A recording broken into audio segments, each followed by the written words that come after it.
Hey, I tell you what, the Shooters Pod is the place. If you want NBL news, great banter, health tips, behind the scenes conversations about the NBL, whether it's from the media side or the players side, this is the place to be. We're back. Season 3, I think this must be because the end of the NBL season means the end of a Shooters season. So I'm calling this Season 3, Episode 1. New things. I can see Jack's face again, but I'm just keen to catch up with him. The great man. How have you been? It's off-season mode. You're grinding. You're doing your thing. I've seen you out in some bushwalks with Nick Marshall and that. Talk us through it. Well, how are you, first and foremost? Good. First off, I'm doing well. Definitely can't complain. Off-season type of energy is different to season. It's one, I would say, mentally not as tiring, but two, you have way less free time and you're physically exhausted the entire time. So it's a bit of a different balance, but I've been good. I mean, it's been an interesting off season for me because we celebrate the season finishing with the championship, achieving a goal. And then you got the weight of this Boomers, which is a once in a lifetime opportunity. And so I would say every single waking moment has been dedicated to either two things. One is the Boomers, so improving at basketball. And then two has been coming off, 3 seasons of long distance and making the most of time with Beth and us kind of living together, hanging out and, spending as much quality time together as possible. That's right. We should actually jump into the Boomer stuff eventually, just because I'm just curious what they've been entails, like in terms of like there's training camps. I don't know where they are. Are they in? I don't even know. We can talk about that later. But no, there is a few. There's lots going on. So just for everyone, we're just gonna catch up with some things we've been doing, and then I'm gonna throw Jack some free agency moves because I know sometimes you're fully online, sometimes you're not fully online. So I'm just going to throw some moves at you that I'm sure you're aware of, but we can just get a quick thought reaction that will be fun that's happening in the NBL because that stuff doesn't stop. Free agency has gone. There's been a lot happening, so that'll be fun to dive into. But yeah, how does that sound? That sounds perfect. But first off, I talked a little bit about my off season and kind of what that involves. Technically, for yourself, I have no idea what your job kind of turns like, but it is also off season for you. So what's been going on with yourself? Yeah, it's always off season is different because I was just having this conversation with someone yesterday when we were recording something. But off season is different because it's like in season mode, it's not like you're not just going through the motions. It's not like that, but it's almost just like it is a routine. Like it's very routine heavy. But off season is a time to kind of look at it from a different angle and be like, oh, what projects can we do or what can we do different next season? So it's kind of fun in that sense. It's nice when it gets a bit quieter, which lately it actually has. It's not like flat out super, so you can sort of, dive into some different areas, which is good. But no, just like helping NBL when I can, doing other projects and stuff, keeping podcasts rolling, keeping shows rolling and all that stuff. But it's fun. I enjoy it. Like just the switch up from the season mode to the off-season mode, it's good. Yeah, I like that. Is there anything particularly that you've been enjoying working on, NBL related, that you're allowed to tell us? I know you've always got those top secret projects working in the background. No, I don't know. I think like the free agency is always very interesting, but it's kind of weird because like we had, I don't know if anyone saw or you saw that Marketplace live show that we did like literally like 4 hours on the opening day of Marketplace, but so many moves went down on that. And then after that, it kind of just like stopped. And then the only real domino to fall was Will McDowell-White. And then it came out that he was going to probably go to Europe. And I'm just like, Will, what are you doing to us? Like, I was so eager to see where he'd be. I heard it was like Adelaide, then I heard it was Brisbane, then I heard it might be you guys. And then he's just like, you know what, guys, you're all wrong. So still, free agency still is fun. But that was like the last domino to fall in my mind. But it's going to be very interesting. Well, should we jump straight into the basketball stuff and then catch up a little bit more afterwards about individual projects we've been working on, stuff like that? But do you want to take it off with kind of how this free agency has started? How's it been going? And what your thoughts are on some of the stuff that's been going down? Yeah, for sure.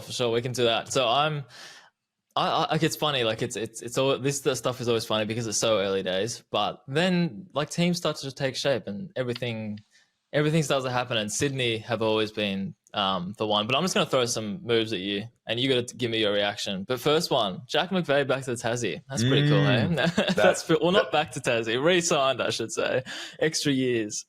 No, definitely cool. I remember it getting announced, and it was Jack McVeigh, Tasmania till 2027. I was like, "Oh, that's a Jeez. long time." Three more seasons. But it's exciting. I've won one. You know me. I've got an addiction for trying to get better.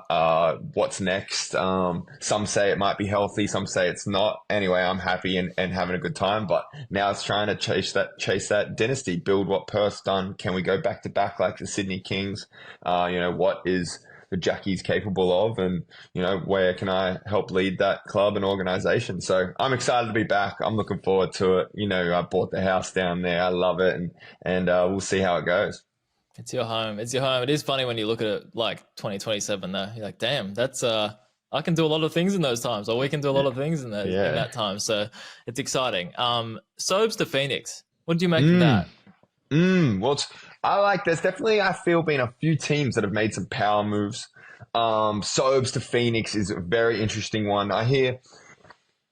I'm not 100% sure if there's certain Creakies coming back to the NBL. Yeah. In Mitch Creek, there's rumors that he might stay in China, might be going to Europe.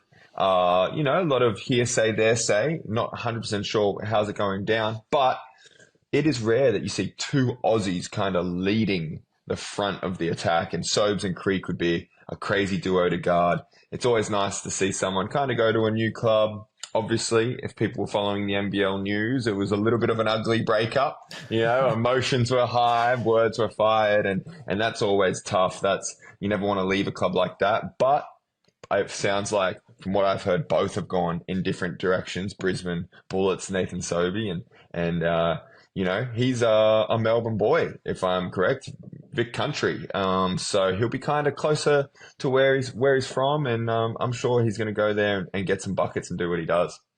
Breakups are always hard though. No matter what, breakups are tough. So hope they're both doing well and they can Yeah. become friends later on in the journey. But no, I was going to touch on the Creaky thing because, like, yeah, I've heard people say like, is he going to come back? But then I think he even came back and said to News Corp or someone that no, actually no, he didn't say I'm coming back. He's just like, if I do come back, like, there's no chance I don't play for Phoenix, kind of thing. Like Mm. Phoenix is my team, but I don't know. The more I think about it, the more I think he'll be there and he'll be pairing up with Sobes. Like, I reckon that's exciting to him pairing up with his old Adelaide teammate and that. So we might as well stay with Phoenix because Angus Glover and Jordan Hunter, two Sydney blokes, going there as well.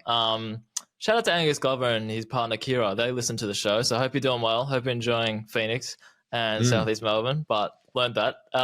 Yeah, what about that? What about those two going to Phoenix as well?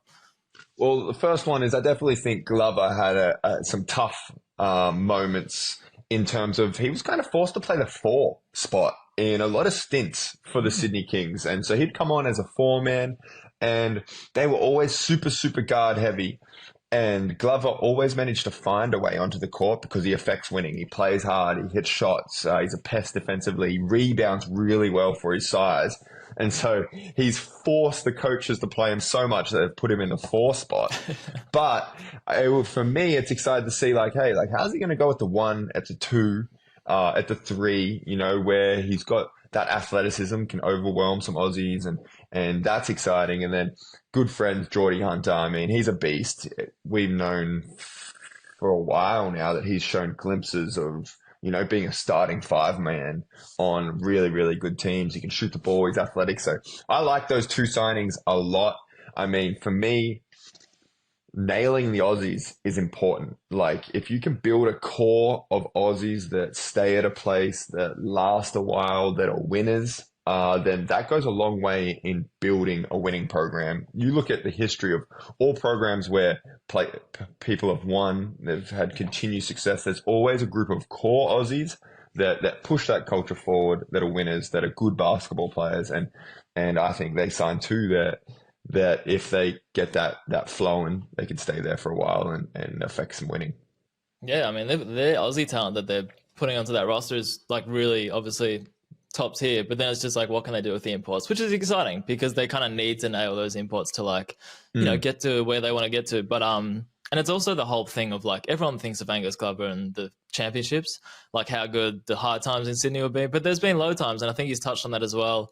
The injuries and like not playing that much last year and all that. So I definitely think if you're a player, just having a fresh start is got to be appealing at some stages when it's just been like an emotional roller coaster kind of thing. So, and for whatever reason, he just feels like a Southeast Melbourne player. I don't know why. Like they just feel like a nice fit to me.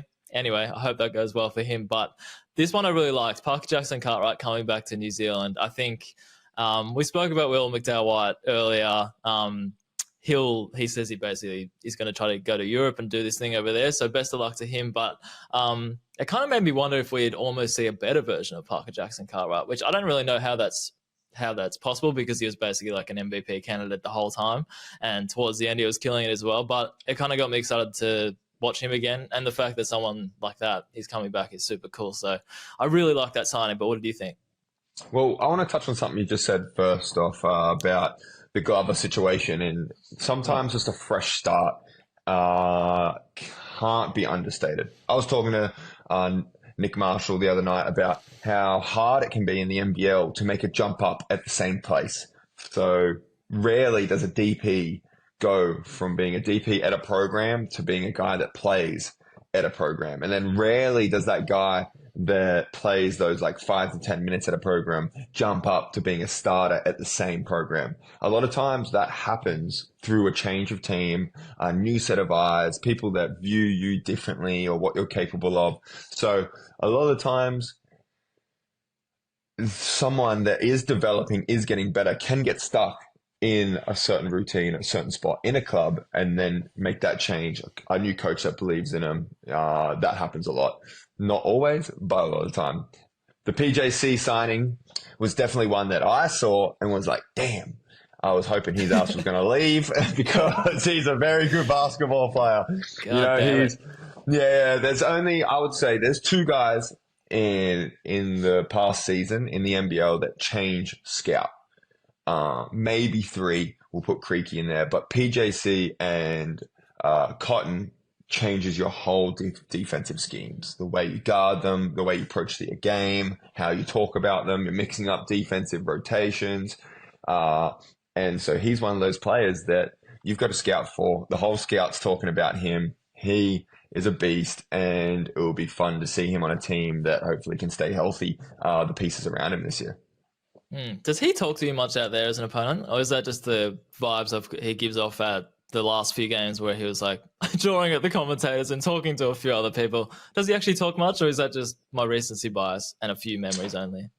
It's pretty hard for me to tell because I don't really say much out there. So my trash talk is a lot of I completely ignore everyone. And so if I'm a friend with you, I act like I don't know you. If someone talks to me, I usually just ignore them and look the other way. So a lot of times I don't really notice it.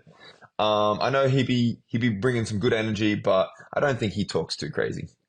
I'm actually sidetracked. I'm just getting sidetracked here. But your Adelaide days, I know my brother once. He's just like, oh, you should bring up like how Jack's attitude fully changed from Adelaide to Tassie, or whether it even did change. But did you used to be that guy that talked heaps and noticed what everyone said around you, or were you always like that? No, I was definitely the guy that talked a lot and talked a lot of trash. And there's certain reasons for it. One is I had a very different role in Adelaide. So for me, you have to find a way to get on the court, stay on the court. And that's only done by one, earning your coach's trust, two, affecting winning. And so when you're not as skilled of a guy, which was myself in Adelaide, you don't really know what you're great at yet. There's one thing you can do, and that's bring energy. So you're crashing O-boards, you're getting in fights with guys that are starters, you're making them uncomfortable, a dirty shot here or there, or you're finding ways to affect winning to keep you on the court. Because if you go out there and don't do something for 5 minutes, you might not get back on for the rest of the game. And a lot of the time, you're standing in the corner on the offensive end. So it's crashing O-boards, it's talking a lot of trash, it's hyping up the crowd. And so I was just consciously trying to do anything I could because I lacked the skill to affect winning. So it was all designed. It was all on purpose. It was how I could maybe earn myself an extra minute, an extra two, until kind of my brain and my skill and the kind of calmness caught up to an NBL level. I love the honesty. You speak with, because it's so, I don't know, it's so true. And even someone like me, I'm just like, that's very interesting because it all makes sense. Like what you're saying, 100% makes sense. So There you go, Michael. I hope he answered your question. I tell you one thing too. Like, if I was running around going that crazy every bucket right now, I'd be exhausted. I'd be tired out there now. You know, playing 30 minutes is tiring. Getting buckets is tiring too. There's no energy for that anymore. Yeah. One of my favorite guys who I know next to nothing about, Kelly LePepe. I don't know anything about him besides from the fact that he seems like a fun character. He's always in the gym. His Instagram is just constantly throwing weights and whatever. Do you know much about him besides from the fact that he seems like a fun dude? Well, first thing I know, he was rocking the Mogul, which is my agency as well. But I knew nothing about him. I don't really follow the college scene or youth basketball too much anymore. But I tell you what, I think everyone had the same reaction where they saw his highlight reel. They went, "Damn, that boy is big. He's strong, and it's going to be exciting to watch him in the NBL." I think there is nothing better than following young fellas, someone that's a rookie in the league, in the NBA, in the NBL, and seeing how they adjust their game and seeing what their potential is capable of becoming. I think he'll be fun, and I'm sure he'll make an impact as well. He kind of reminds me of, actually, not reminds me of it, but I can imagine him coming in and doing something similar to what Kyle Bowen has done in Melbourne, kind of thing, like just that dirty work, like, and can make an instant impact kind of thing. So hopefully that's the case. One that was finalized this morning, well, official. It's always funny when these things aren't official, and then in the back of everyone's mind, it's kind of like it's true, but it's not. Anyway, Kyron Galloway to Cairns, they have a habit of just like bringing in young fellas or mid-level guys that are just like, nah, I see the potential in you that you can make the next jump. But I always love thinking about what players can become, and I think Kyron had some really nice moments last season. So I think it'll be fun to see what a new version can potentially look like for him. I agree. About the official stuff, it's always interesting because the paperwork takes a long time to get approved. It's got to get approved by agents, by lawyers, by the clubs, by the NBL. So, for example, I had signed my contract extension with the Jack Jumpers. It was in the works for a little while. We had verbally signed it probably like maybe 8 weeks before it was announced. The paperwork and all the little fine details, kind of, for example, like I wanted to get added in, there's an NBA out clause. So like I can leave my contract for the NBA, and things like that, that negotiation kind of happened. That was probably 4 weeks before it was announced. And then it took 4 weeks for the NBL to go through it to officially approve it, because there's like certain things that they have to approve. So a lot of times it's kind of done and the deal is done, but the official paperwork and all the kind of rules that have to be followed can take up to a month. And that's when you see it getting announced.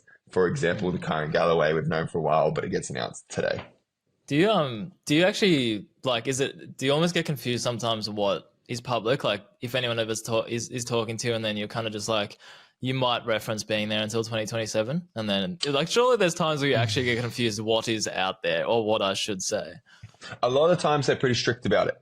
So the club especially like wants to control the narrative, do media stuff, and it can breach contract stuff. Obviously they're not going to be like, we're not signing you now because you told people, but in smaller situations or some different times, they are pretty strict about it. You're not allowed to tell anyone. The only people that will know is, you know, maybe Beth or maybe my parents and stuff like that. Yeah, it would be confusing, even like someone like me who hears what Olgun is saying or something like that. And then I'm just like, yeah, anyway, it's a funny grey area that different people have to go through. But McCarron's in New Zealand. I just want him to see him do well. Like we know he's like so much better than I think what he played like last season, and even just like what he has shown recently. But he just seems like a good dude, someone that's been around for a while. I think he even said he wants to get back to the best version of himself. So hopefully we can see that in New Zealand. It'll be good. Be good seeing him next to PJC too. He can kind of play the one, he can play the two, he can play the three, you know, bigger guard. I agree with you. It'll be fun to see him in New Zealand, especially a really, really well coached team. That's kind of like, I think what he thrives with, and he's proven he can be a winner. And so it'll be exciting to see him back winning basketball games. It will be. And it can't be all positive. I'm going to jump into two guys that piss me off that they're leaving. Not really, not really. It's all love, and people have to get their money. They have to get their experience. They have to get Mm. whatever works for all their family. But I really did not expect Will McDowell to say he's going to try his Europe option, because in my mind, maybe it's just like my own bubble and maybe it's my NBL brain, but I was just like, oh, this is so good. Like there's 3-4 teams up for grabs. Like he's sort of having fun with it on Instagram, being like I only know where I'm going and his location is TBC and that kind of stuff. My mind was just being like, oh, plug him in Adelaide. What would that look like? Plug him in Brisbane. What Yeah. would that look like? Plug him in Tassie. Did you expect the Europe option, or were you just not really sure, or didn't really care? No, definitely surprised me. The only reason I say that is because he's done Europe before. And I know he didn't love it from what I've heard. Europe's a grind too. Europe's 2 sessions a day, freezing cold throughout winter. Saying that, he is probably more experienced with handling that type of stuff, playing for New Zealand with like their intense travel schedule, and stuff like that. But yeah, it always hurts. It's one of the beauties and the curses of basketball is it's such a world global sport. It's what gives us new imports every year, and it's what makes imports leave. And so it's rarer that you see it happen with Aussies, but currently there are a lot of great basketball players, playing in Japan, a lot of Aussie big men, and that's why it's awesome that, the league got Xavier Cooks back, and stuff like that, because it can be hard to draw those names out, because sometimes the money can be pretty ridiculous in Europe or Japan or places like that. Yeah, no, it's true. And the other one I wanted to touch on was I think Joe Loyalachil Jr. ages ago, maybe not ages ago, but I think he just said he wasn't going to come back to Melbourne, and that disappointed me just because guys like that I wish kind of like they kind of flirt with the idea of staying long term in the NBL, and then they're like, I'll try this, then I'll come back, and I'll try this, but now he's gone back. So it'll be interesting to see where he ends up. He's just a fan favorite, I feel, and everyone loves to see him me mugging and doing stuff that makes for good content as well. But it'll be interesting to see where he ends up. I agree. I mean, when he's dunking it, when he's running the lane, he's a beast. And he is one of those basketball players that is different in terms of the way he plays. He has that NBA length, the skill set to go along with it. And he's a great basketball player. For sure. All right, Tassie, I don't know how I left this till near the end, but Gorjak Gak, I really like this signing for you guys. I don't know. I feel like he'll just do his job really well, and he seems like a nice dude as well, which always helps interactions. I think he's one of those players that have sort of made an effort to say hello. So it goes a long way sometimes. So it adds to that culture and the character that you guys and Scott Roth always talks about. But talk to us about the big fella. I agree. He's a great dude. It'll be the second time we've been teammates. We were teammates. I'm not even going to try and say the year, probably 2013, 14, at the Australian, it was like the World Uni Games for the Australian uni team. So we're both at our respective colleges. I think he was Florida.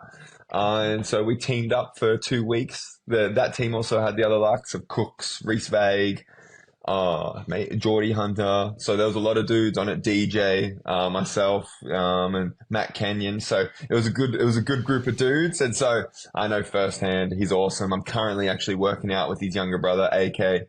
And so we're working out every single day together, sparring partners. And so good dude, great basketball family. I lived with his brother, Dang, Gak at the Australian Institute of Sport. So we're practically family.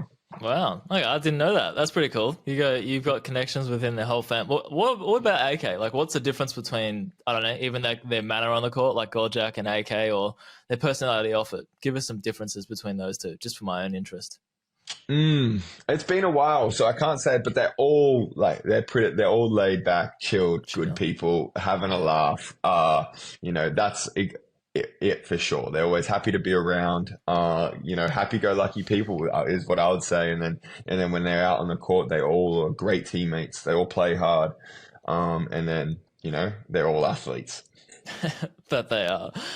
The last two I had, these are just two guys I'm curious to see what they can do, because they've been in the league before. They haven't set the world on fire, but they're coming back and they're older now. They're more mature. They know what they're doing a bit more. Dengadale to Brisbane. Very curious to see what he's going to look like, because last time he was with Illawarra, I don't think he lasted the year. It didn't go that well from all accounts. Maybe he did last year. I don't know, but I think there was something where he left early. Next one was Mahaba King to New Zealand, former next star.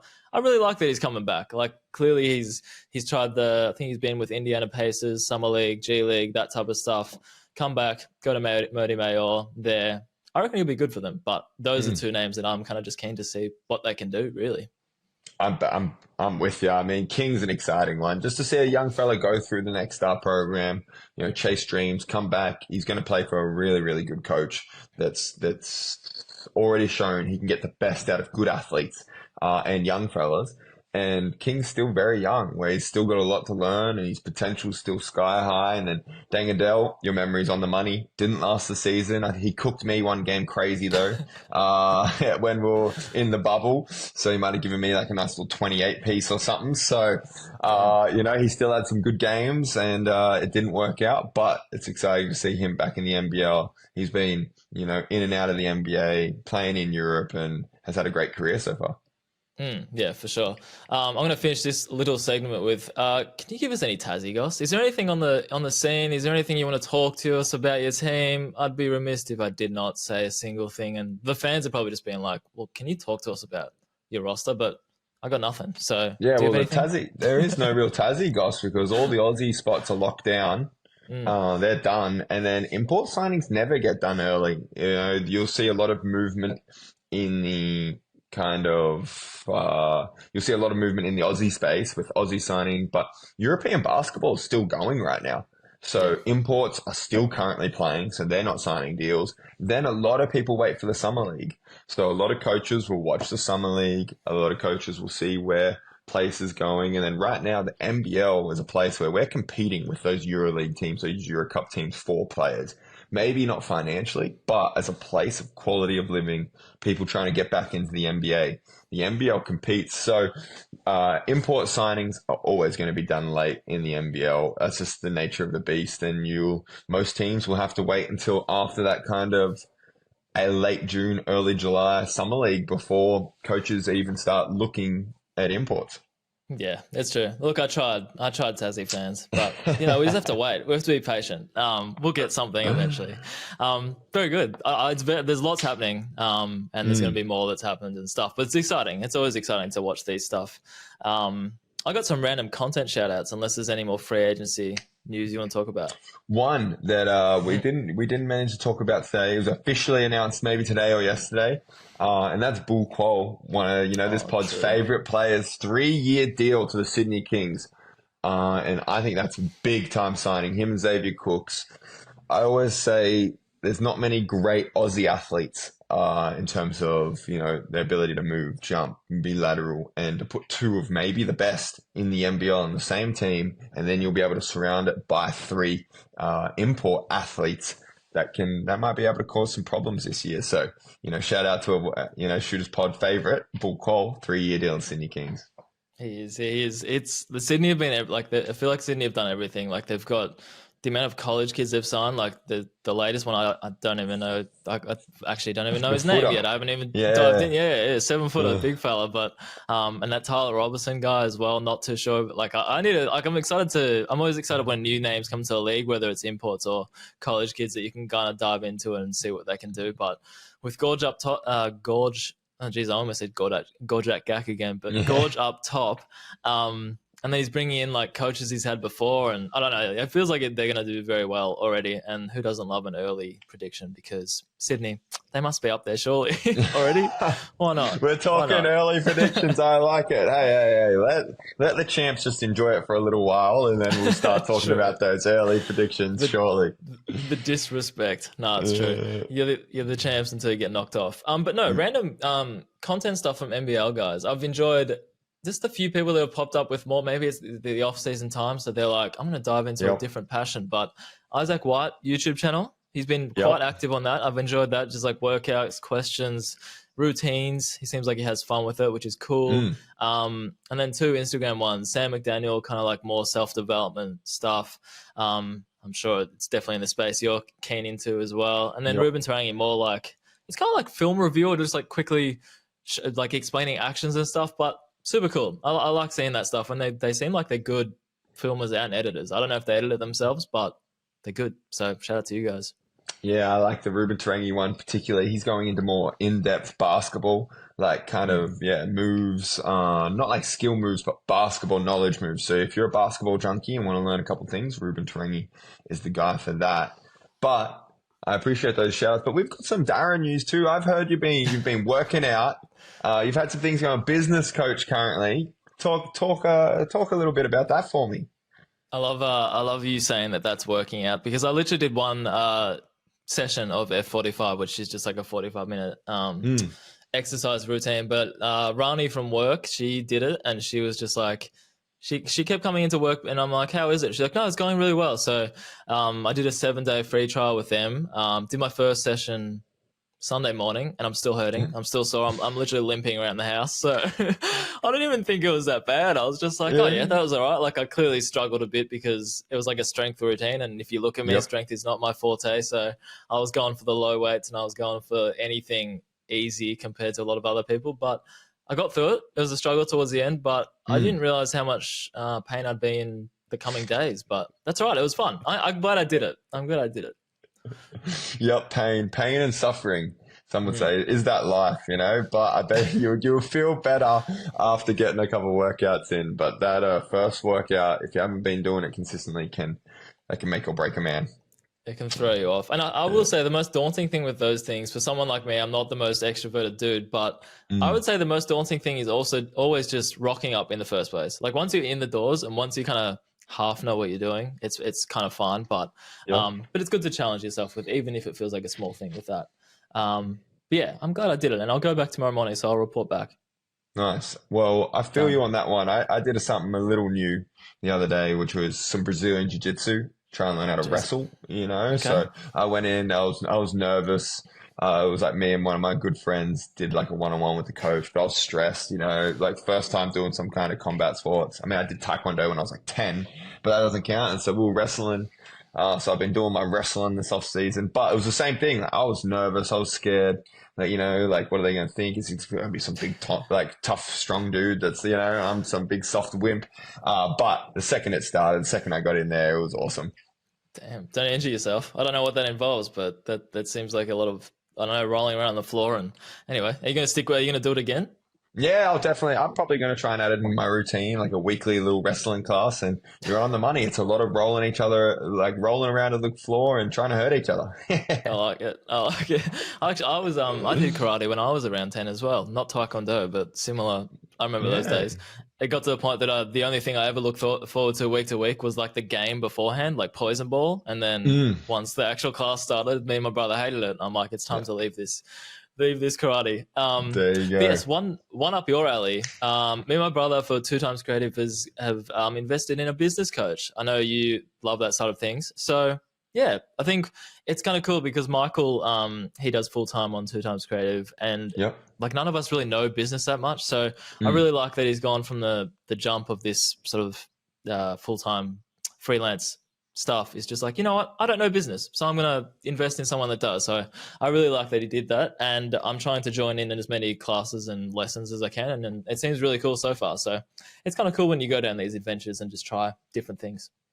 That's for sure. That reminds me of one of my favorite books, Mastery by Robert Greene. And the quickest way to learn something is by getting someone to teach you. I mean, you know, Mm. you can do all the YouTube, you can do all the reading, but if you just get someone that's done what you want to do and learn from them, it's the quickest way to improve, that's for sure. Mm. Oh, exciting news. We haven't spoken in a while, but I'm reading your favorite book. I finally got on the Tim Ferriss 4 Hour Work Week. Ooh, how Yeah, you that's finding it right. so far? It's good. It's good. I'm only, I don't know, like a quarter of the way through, but it's Mm, good. I like it. There's just some like thought provoking stuff that yes. makes you think. You're like, how could I implement that, or is that worth it? So, good Yep. call by you. I did get around to it No, eventually. I like it. He's definitely one of my intellectual heroes. Tim Ferriss, the Tim Ferriss podcast is probably the only podcast I listen to. But I Mm. actually do have a question for you because we're talking about podcasts. I'm doing a lot more driving in Adelaide than I have.